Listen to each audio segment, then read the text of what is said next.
Hey guys, it is Bible time. Right now, it is Friday. It is the 6th week of our lockdown, of our quarantine, whatever you want to call it.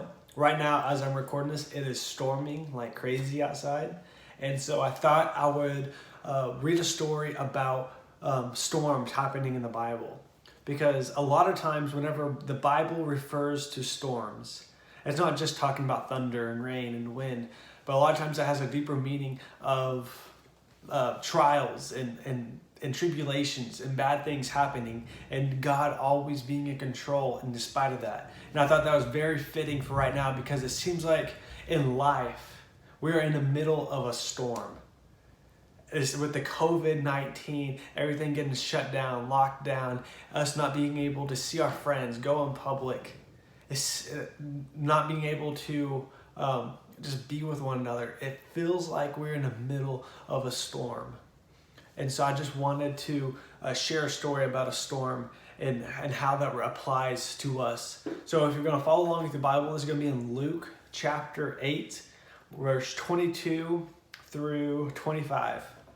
So I'm just going to read a little bit and explain it as I go. It says, one day, he and his disciples, talking about Jesus and his 12 disciples, they got into a boat, and he told them, let's cross over to the other side of the lake. So they set out, and as they were sailing, Jesus fell asleep.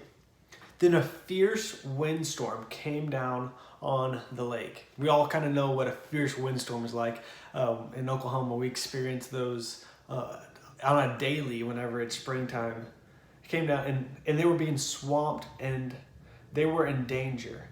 They came and they woke Jesus up saying, Master, Master, we are going to die. Now this was a lot for the disciples to admit, because these people, they were fishermen. They grew up on the lake. They fished with their parents, with their fathers, with their brothers every single day. They've been in storms. This particular lake, it is known to have fierce windstorms come out of nowhere all of a sudden. And so this isn't the first time they've been in a storm on a lake. And so they knew how to handle themselves. They knew how to either get off the lake or to kind of situate the boat to where they wouldn't be swamped with it. But apparently this storm was bigger than any storm that they'd ever been through. And they actually thought that they were going to die. They woke him up and said, Jesus, don't you even care that we're about to die? How are you just asleep during all this? And then Jesus, the Bible says, then he got up and he rebuked the wind and the raging waves. So they ceased, and there was a calm. And he said to them, where is your faith? And the disciples, they were fearful and were amazed, asking one another, who then is this? He commands the winds and the waves, and they obey him. Jesus, one of the questions I have is, how could Jesus be asleep whenever this fierce storm is going on? I know whenever it's nighttime and it storms, I sleep better with the rain and the thunder. I don't think that's the kind of storm that was going on. I think it was a very violent storm. I think the disciples had every right to be scared and be afraid. But I think Jesus was able to sleep because he had a deep peace. He wasn't worried about the storm. He wasn't worried about what was going to happen. He had trust in God. And he knew that if he put his trust in God, that he didn't have any reason to be afraid. And because of that, he had a deep peace. And so whenever the disciples were freaking out, like, Jesus, get up, don't you care if we die? Jesus was like, where is your faith? What is your faith in? Is your faith in medicine? Is it in doctors? Is it in your ability to try to keep the virus away from you? Is it in your ability to try to keep yourself away from people? Or is your faith in your trust in God, who is in control of everything? This storm, it didn't catch Jesus off guard. The storm in the Bible, in the same way, the storm that we're going through right now, it is not catching God off guard.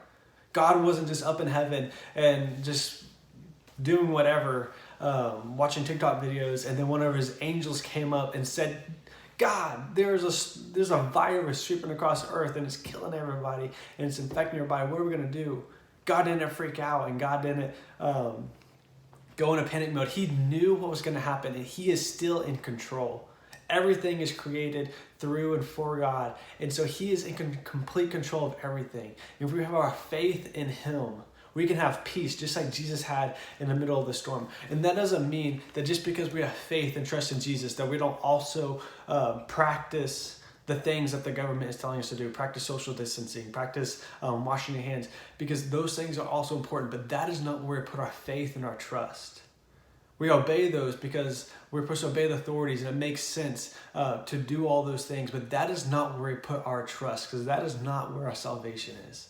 We put our trust and our faith in God because he alone holds our soul and our spirit, and he has everything under control. And whenever we put our faith and trust in God in combination with washing our hands and distancing, there's no reason to have any fear.